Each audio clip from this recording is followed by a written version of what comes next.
Joint aspiration भी ऐसा एक डायग्नोस्टिक टेस्ट है जो कि जैसे ब्लड टेस्ट करवाए जाते हैं, अगर उन इन्वेस्टिगेशंस के अंदर प्रॉपर डायग्नोज ना हो सके बोन की डिजीज या क्या प्रॉब्लम है, अगर प्रॉब्लम जो है या वो इश्यू सामने ना आए तो फिर एस्पिरेशन की जाती है। एस्पिरेशन वर्ड से ही पता चलता है कि कुछ एस्पिरेट कर रहे हैं, निकाल रहे हैं, कुछ फ्लूइड जो है बॉडी से निकाला जा रहा है। अब जैसे हम लोग पैरासिंथेसिस या थोरासिंथेसिस को देखते हैं, पढ़ते हैं, तो वो क्या होता है, एस्पिरेट कर रहे होते हैं एक्स्ट्रा फ्लूइड को थोरस थोरेसिक कैविटी से या एब्डोमिनल कैविटी से। एब्डोमिनल कैविटी के अंदर भी फ्लूइड भर जाता है। ऐसे ही अकोमलेशन ऑफ द फ्लूइड जब जॉइंट के अंदर आता है तो उस देखने के लिए कि क्यों स्वेलिंग है, क्यों जॉइंट प्रॉपरली वर्क नहीं कर पा रहा या प्रॉपरली मसल्स जो है वो पेन फील कर रहा है पर्सन और जो भी पेशेंट है, तो क्या रीज़न है, इस रीज़न को देखने के लिए एस्पिरेशन की जाती है। एस्पिरेशन के अंदर क्या होता है, जॉइंट एस्पिरेशन एक्चुअली ऑर्थ्रोसिंथेसिस इसे बोला जाता है। ऑर्थ्रोसिंथेसिस भी इसे बोला जाता है। Is use to diagnostic certain joint problem. Yes, जो मैंने आपको बताया है कि डायग्नोस्टिक टेस्ट यानी कि जो भी प्रॉब्लम है उसको डिटेक्ट करने के लिए, उस एक्चुअली डायग्नोज को मालूम करने के लिए ये टेस्ट किया जाता है। और ये टेस्ट करने के लिए जैसे कि आपको पिक्चर में नज़र आ रहा है, एक नीडल इंसर्ट की जाती है जॉइंट के अंदर और फिर वहाँ पे लाइक जैसे यहाँ पे शोल्डर जॉइंट दिखाया गया है, शोल्डर भी हो सकता है, घुटना भी हो सकता है। तो लाइक इस जॉइंट के अंदर आप देख रहे हैं नीडल को डाला गया है, यहाँ से फ्लूइड लिया जाएगा सैंपल के लिए। For example, it is the most direct and accurate way to determine whether joint pain and swelling is caused by infection or crystal related arthritis such as gout। सही है, गॉट की एक बीमारी होती है, गंठिया जिसे कहते हैं, ये भी हो सकता है। और ये क्या होता है कि किस किस्म का या क्या है, क्या यहाँ पे पस फॉर्मेशन तो नहीं हो गई, कोई इन्फेक्शन तो नहीं हो गया जिसकी वजह से स्वेलिंग और जो है पेन है उसको, तो क्या होगा कि उसको डिटरमाइन करने के लिए टेस्ट किया जाता है। अब इस जॉइंट में जैसे ही इस प्रोसीजर को किया जाता है, फर्स्ट ऑफ ऑल उसको एनेस्थेटिक किया जाता है, उसको एनेस्थीसिया के जरिए सडेट किया जाता है, सडेशन दिया जाता है ताकि पर्सन फील ना करे पेन को।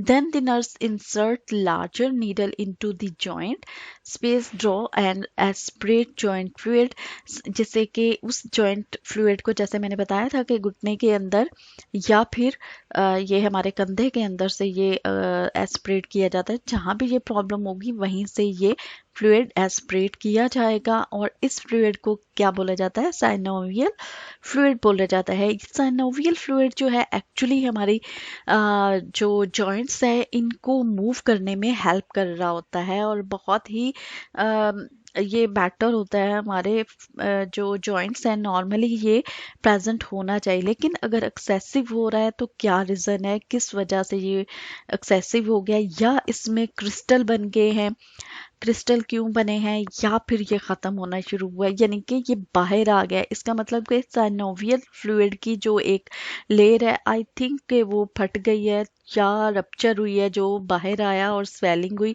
और इसी को एग्जामिन करने के लिए ये फ्लूइड लिया जाता है। फिर इसको माइक्रोस्कोपिक देखा जाता है कि इसके अंदर क्या है, किस टाइप का जर्म्स है या क्या है, क्रिस्टल तो नहीं बन के या क्लाउडी है, उसका कलर कैसा है, ब्लड तो नहीं आ गया, वेसल्स वगैरह तो नहीं रप्चर हो गए। सो मैनी प्रॉब्लम्स को देखने के लिए ये डायग्नोस्टिक टेस्ट किया जाता है। इस तरह से इंसर्ट किया जाता है और फिर रिमूव कर लिया जाता है, इसको एस्पिरेट किया जाता है। नर्स मोस्टली जो है ये कर सकते हैं और फिर वो उसका प्रॉपर एक नोट बनाते हैं, उसका कलर लिखते हैं, क्लैरिटी लिखते हैं कि कैसे क्लियर है, क्रिस्टल है, क्या है, किस तरह से क्लाउडी है, या उसके अंदर वाइट ब्लड सेल ज़्यादा आ रहे हैं या फिर रेड ब्लड सेल ज़्यादा आ रहे हैं, कुछ भी है उसको कल्चर सेंसिटिविटी के लिए भेजा जाता है। और देन क्या है, doctor can often make diagnosis after analysing the fluid की एनालाइजिंग की जाती है, फिर डायग्नोसिस का पता चलता है अकॉर्डिंगली जो है, फिर उस डायग्नोज के अकॉर्डिंगली जो भी इन्फेक्शन आया है उसको ट्रीट किया जाता है। इस तरह से ये एक पूरी पिक्चर आपको नजर आ रही है किस तरह से इंसर्ट की जाती है नीडल उस जॉइंट के अंदर। और ये देखिए बोन के ऊपर नहीं किया, जो स्पेस होती है एक हमारे बोन की साइड पे, वहां पे ये इसको नीडल को इंसर्ट किया जाता है और उस फ्लूइड को विड्रॉ कर लिया जाता है, निकाल लिया जाता है, एस्पिरेट किया जाता है। होप सो आपको ये समझ आ रही होगी, तो इसको लाइक कर दें, शेयर कर दें और सब्सक्राइब करना मत भूलिएगा। पूरी वीडियो को देखिएगा ताकि आपको अच्छे से समझ आ सके। इसके अलावा ऑर्थ्रोस्कोपी भी की जाती है। ऑर्थ्रोस्कोपी की अगर बात करते हैं, स्कोप से ही पता चलता है कि कोई, जैसे माइक्रोस्कोप है तो ये स्कोप कोई डाला गया है, मीन्स के इसके अंदर एक कैमरा डाला जाता है और ये भी इंजेक्ट करके, ये पेंसिल लाइक होता है और इसको इंजेक्ट किया जाता है उस जॉइंट के अंदर और देन देखा जाता है। और एक वहाँ पे कह लें कि कंप्यूटर पे वो देख रहे होते हैं कि किस तरह से क्या प्रॉब्लम है और कहाँ पे ये प्रॉब्लम है।